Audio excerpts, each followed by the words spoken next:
Welcome back. To take us through the world of business, here's BC Adebayo.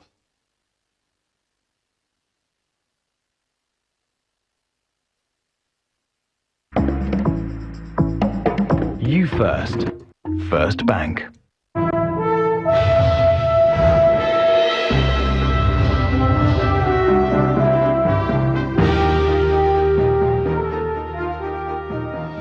Welcome to Business News. The Debt Management Office has raised over 13 billion naira from retail investors through 2-year and 3-year bond maturities since the launch of the FGN Savings Bond with the Nigerian Stock Exchange in March 2017. And that's according to the CEO of the Nigerian Stock Exchange, Mr. Oscar Nyema, who says despite this development, only about 3% of Nigeria's adult population currently participates in the Nigerian capital market.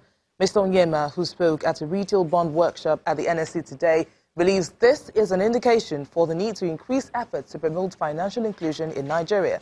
The NSC boss says the exchange will continue to pursue initiatives aimed at increasing domestic participation in the capital market through increased access to investment solutions, as well as support government to achieve inclusive growth and sustainable development.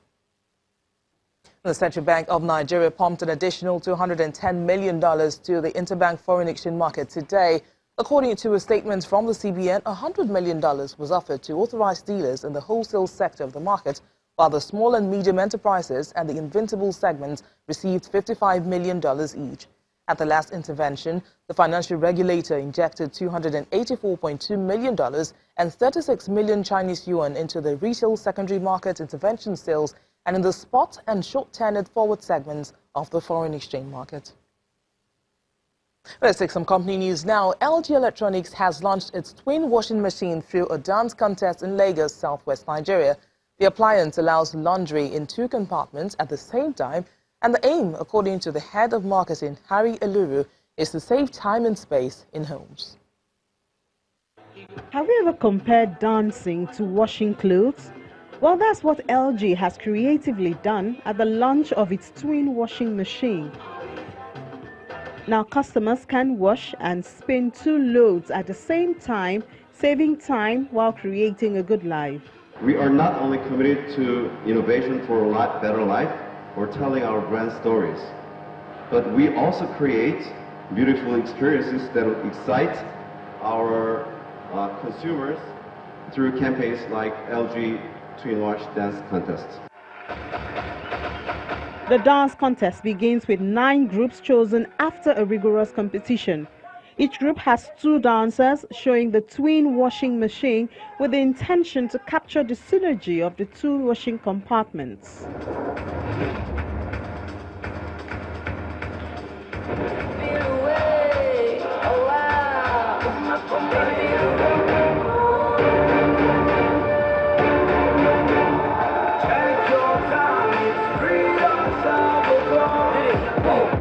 Cover 5 minutes. Whoa, we are too hot in the business.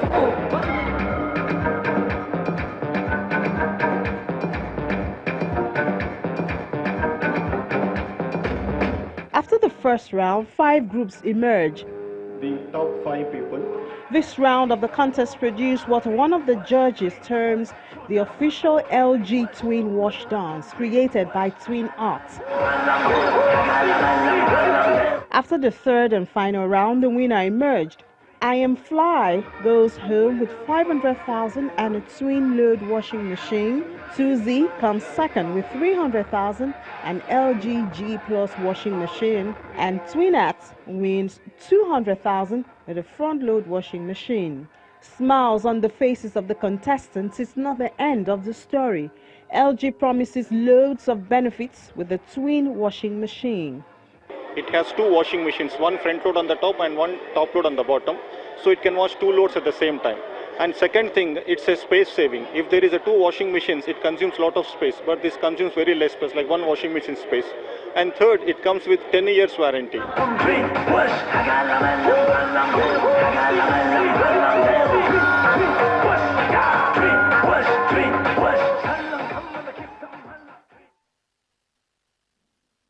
Now to the Nigerian equities markets, where a fresh round of sell pressure returned today, with the main index down 0.51%, wiping off the entire 19 billion naira gained on Monday.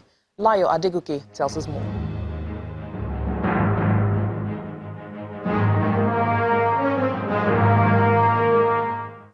Hello and welcome to the Stock Market Report. A day after its positive start for the week, equities performance at the domestic stock market reverted to negative territory at the close of today's trading session, with the main index down by 0.51%. The fresh round of sell pressure, which affected 4 sectoral sub-indexes of the NSE, knocked off 69 billion naira from the market's total value, wiping off the entire 19 billion naira gained on Monday. Interestingly, the loss was most felt by the insurance sector, which fell by 2.77% as listed insurers raced to meet the August 20th recapitalization deadline directed by the National Insurance Commission. Meanwhile, performance on the price table recorded a widely negative margin of 23 losers, led by Better Glass, against 6 gainers, led by May and Baker, while Access Bank, GT Bank, and Dangote Flour are the top 3 contributors, to a total of 170.72 million shares traded. Well, that's the stock market report. I'm Layo Adegoki.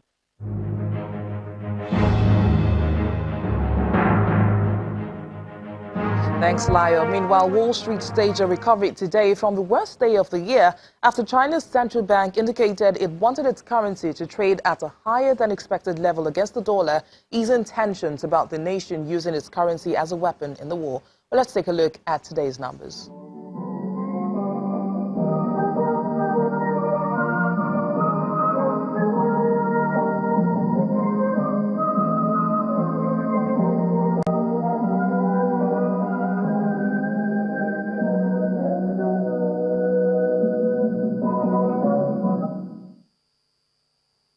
And that's it on Business News. Thank you for watching. I am BC Adebayo.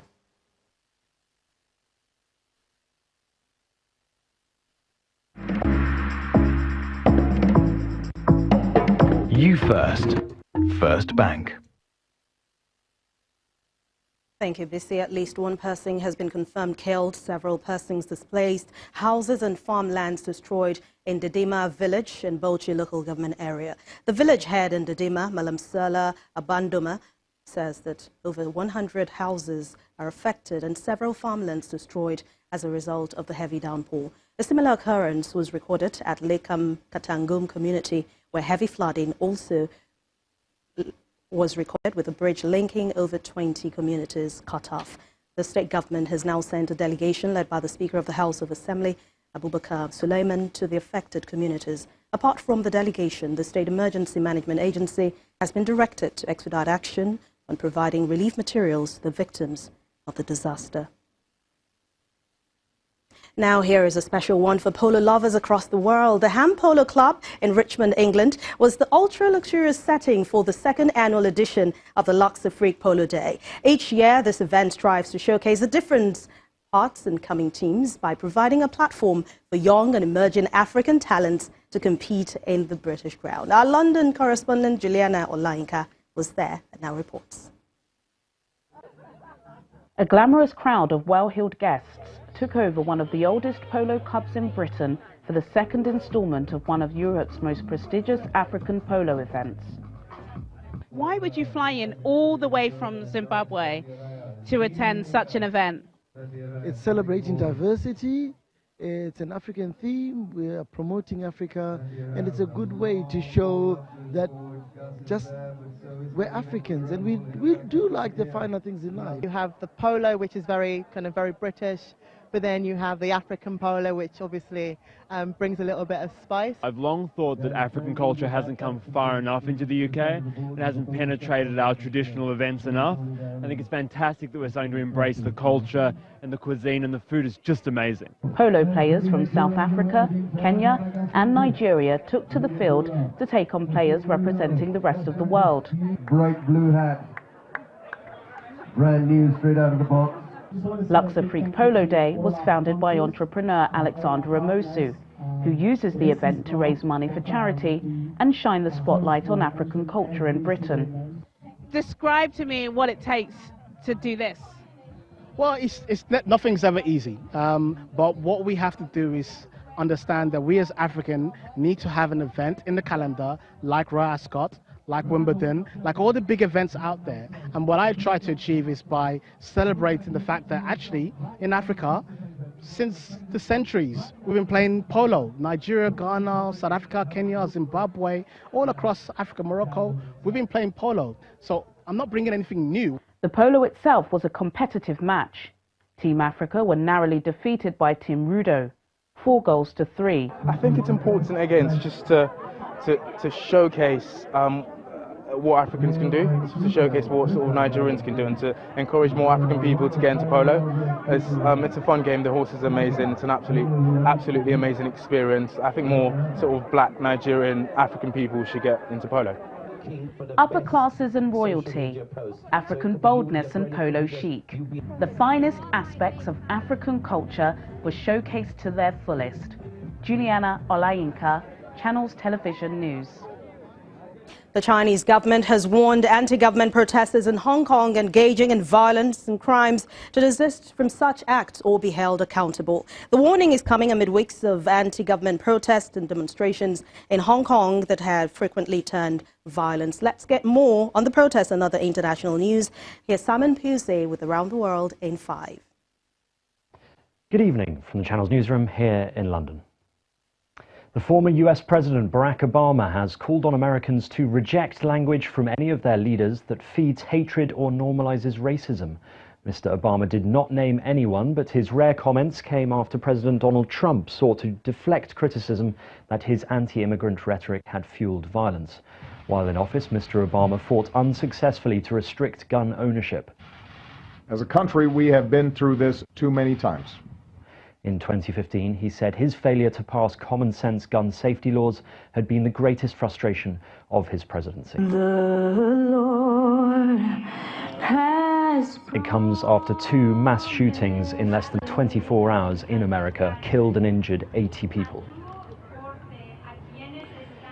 China has issued a strong warning to Hong Kong's protesters, saying their attempts to play with fire will only backfire. A spokesman for China's top policy office in Hong Kong told protesters not to underestimate the firm resolve of the central government.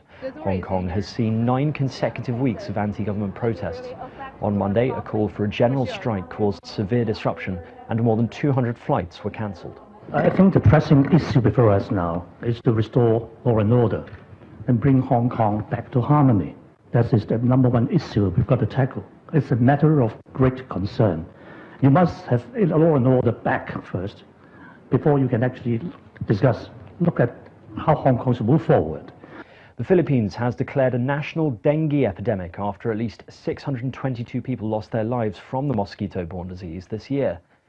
At least 146,000 cases were recorded from January to the 20th of July, a 98% increase on the same period last year. The epidemic was declared so that officials can identify areas in need of emergency attention. Firefighters have put out a blaze at an ammunition dump in Siberia, and munitions are no longer exploding there, that's according to the Russian military. Amateur footage miles away from the fire captured several of the huge explosions caught in the blaze. A Defense Ministry statement said there are no more fires at the site. An old dump due for closure housing some 55,000 artillery shells. More than 9,500 people were evacuated. 8 people were injured due to the blast. President Donald Trump has imposed sweeping sanctions on the Venezuelan government, freezing its assets in the US and barring transactions with it. This measure is expected to be far more damaging for Venezuela's socialist government than previous sanctions. The move is the latest aimed at increasing pressure on President Nicolas Maduro to step down. The US is one of more than 50 nations that does not recognize Mr. Maduro as Venezuela's legitimate president. Michael Gove has attacked the EU for refusing to negotiate a new Brexit deal, calling the move wrong and sad. The minister in charge of preparing all departments for a no-deal divorce said, "We do need a new approach," but added the days of drift we've had in the past have ended. He added the 31st of October Brexit date was a firm deadline. Well, I'm deeply saddened that the EU now seem to be refusing to negotiate with the UK. The Prime Minister's been clear. He wants to negotiate a good deal with the European Union, and he will apply all the energy of the government and ensure that in a spirit of friendliness, we can negotiate a new deal. But one thing is clear. The old deal that was negotiated has failed to pass the House of Commons 3 times now, so we do need a new approach. And whatever happens, while we remain ready and willing to negotiate, the EU must appreciate that we're leaving on October the 31st, deal or no deal. The Nobel laureate Toni Morrison has died at the age of 88. The Morrison family confirmed with profound sadness that Morrison had died following a short illness. The author of 11 novels, she won the Nobel Prize for Literature in 1993, having published her first novel, The Bluest Eye, in 1970. Her book, Beloved, told the story of a female African-American slave and was made into a film starring Oprah Winfrey in 1998. And finally, Chilean authorities have removed the last known remaining specimens of a critically endangered frog from the wild in an attempt to save the entire species from extinction. The lower frog is found in the riverways of the dry Chilean north and is now relegated to one known place, the drought-stricken lower river in Calamar. Due to the ongoing drought and threat to the species, Chilean scientists recently rounded up the last wild lower frogs they could find, only 14 of them, and transported them to a zoo in Chile's capital, Santiago. Chilean Environment Minister Carolina Schmidt said that the hope is to eventually return the species to its wild habitat. And that's your international news around the world in 5. Still ahead on the news at 10, Nigeria strengthens bid to host 2020 Under-20 Women's World Cup as FIFA inspects team and commences tour of facilities. That's in sports news. Join us again.